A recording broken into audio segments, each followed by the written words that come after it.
Bonjour à tous, j'espère que vous allez bien, c'est Thibaut de la société DM Trading. On se retrouve pour le plan d'action hebdomadaire. On va faire le bilan des trades et des plans proposés les semaines passées, et puis je vais vous donner quelques nouveaux plans qui vont être super intéressants pour la semaine prochaine. N'hésitez pas à laisser un gros pouce bleu, ça me fait toujours plaisir, un petit commentaire si vous avez des questions.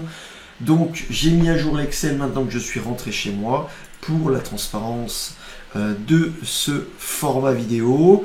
Donc on voit rapidement les trades pris la semaine passée. Carrefour qui n'a pas fonctionné, Adosia qui a très bien fonctionné, Mota qui a fait un risk reward de 3, Arkema qui a fait une perte de 1,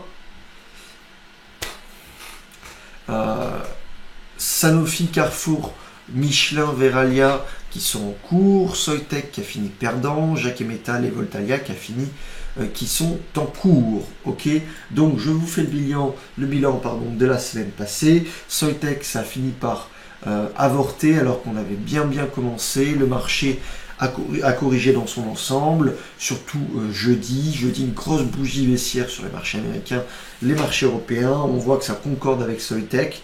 Donc quand on a un marché qui est difficile comme en ce moment, le moindre trou d'air, on peut se faire stopper, sachant qu'on a des stops qui sont relativement très courts. Donc ça pardonne pas. Malheureusement, Soitec était très bien parti. Le marché dans son ensemble a corrigé, donc ça a suivi et on prend une perte de 1. Voilà. Quoi d'autre? Voltalia se porte bien. On a cassé les 15,66. On a fait une clôture en extrême ce matin, donc c'est cool. On vient chercher cette zone d'offre et de résistance à 16,20 €, donc on voit des creux de plus en plus haut, un espèce de triangle ascendant, donc on est en train d'absorber les vendeurs et ça devrait casser, ce qui nous permet nous de rentrer même en anticipation avant la cassure des 16,20, 16,30. Donc on tient le trade sur Voltalia. Jacques Metal, on était bien parti en fanfare en début de semaine et puis le marché a corrigé, a suivi l'ensemble du marché. On est un peu en difficulté mais ça tient, c'est pas foutu pour le moment, donc on tient le trade. Carrefour, possibilité de le reprendre sur les 18,34 cette semaine. On est encore en difficulté sur Carrefour, c'est pas foutu, mais voilà, la semaine était corrective, donc on est légèrement sous notre point d'entrée. Sanofi, on a démarré en fanfare aussi en début de semaine, et puis ça a corrigé, fait un pullback sur notre zone de support, et on est légèrement au-dessus du point d'entrée, donc on va tenir le trade et lui laisser de la marge cette semaine. Tout comme NJ, on a eu un démarrage en fanfare, en cassure des 16,61,40.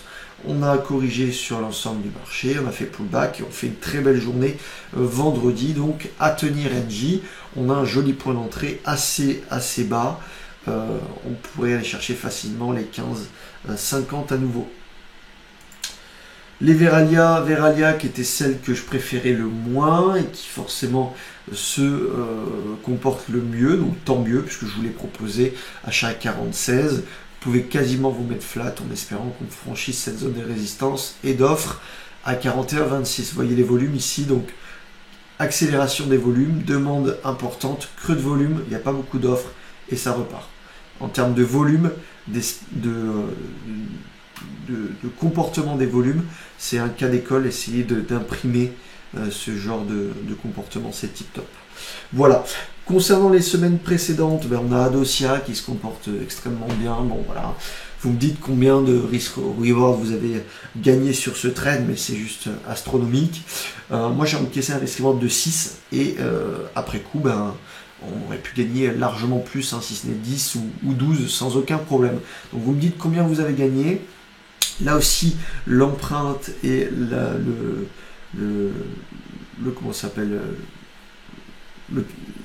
la façon dont sont construits les volumes est juste extraordinaire. On a une forte demande, contraction des volumes, plus d'offres et à nouveau une demande assez violente. Donc vous me dites combien vous avez gagné sur Adosia, si vous avez fait une erreur de gestion, voilà comment vous avez géré le trade, mais normalement ça vient compenser un bon nombre de trades perdants, puisque je vous le rappelle, quand on perd 1, quand on gagne 2, 3, 5, 6. Pour le coup sur Adosia on a gagné au moins 6. Et Mota qui nous fait gagner un risque reward de 3. On a frôlé le stop loss ici sur cette mèche là. Ça a bien fonctionné, le stop loss a été bien positionné, donc remontez votre stop loss en gain pour pas laisser trop de place au marché.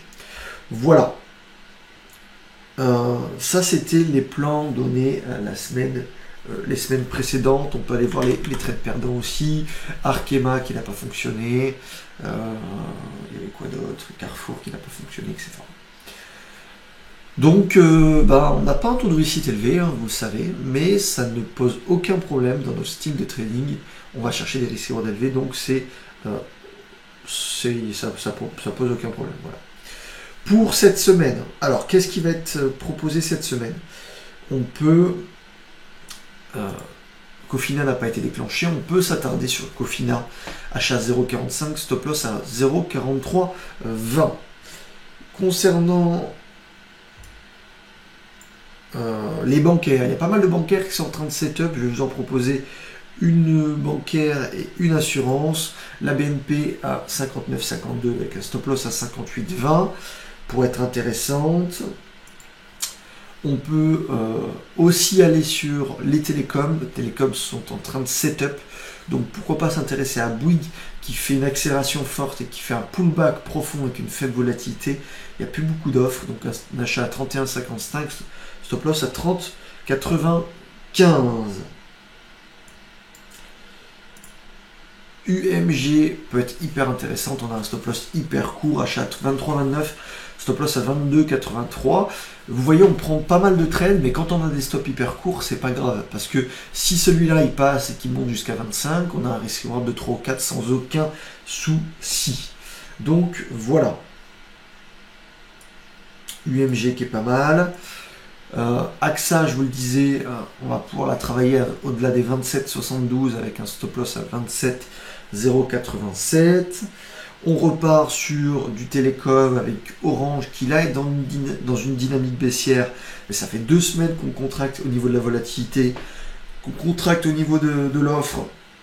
Donc oui, c'est risqué en termes de dynamique, mais vu qu'on a un stop loss hyper court, on a un risque qui est contrôlé. Si on achète à 10,32,80,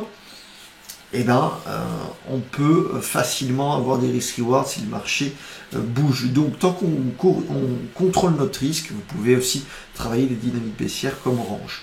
Voilà pour Orange.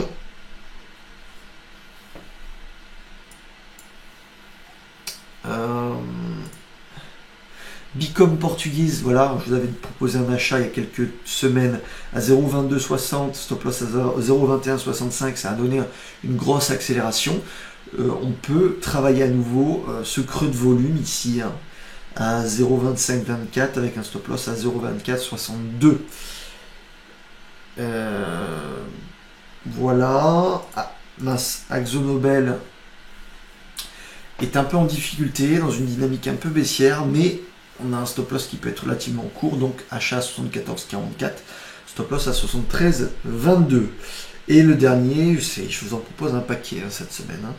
Donc vous pouvez cumuler les pertes, c'est le jeu, mais par contre quand on a une ou deux qui passent, et si c'est même plus, on fait beaucoup plus de gains. Maurel & Prom qui est dans une belle dynamique haussière avec une forte demande, des institutions qui sont rentrées sur ce pic de volume et puis on contracte en termes de volatilité, on contracte en termes de volume et d'offres, donc un achat à 4,69,80, stop loss à 4,50 pour être intéressant. Voilà, pas mal de plans proposés cette semaine. Vous contrôlez votre risque, quand vous perdez 1, quand vous gagnez minimum 3. Ce qui fait que mathématiquement, vous n'êtes jamais en difficulté. Vous avez un taux de réussite qui n'est pas forcément excellent, ça c'est le jeu, mais derrière, vous compensez rapidement vos pertes.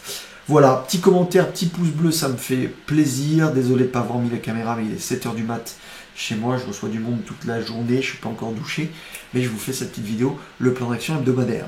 Voilà, je vous mets rapidement l'Excel à nouveau 10 secondes pour que vous puissiez vous situer. Et puis s'il y a des erreurs, vous me le dites, c'est possible que j'ai pas tout noté. J'ai un peu de travail et je suis rentré de chez moi hier. Voilà. Bonne semaine de trading à tous, salut!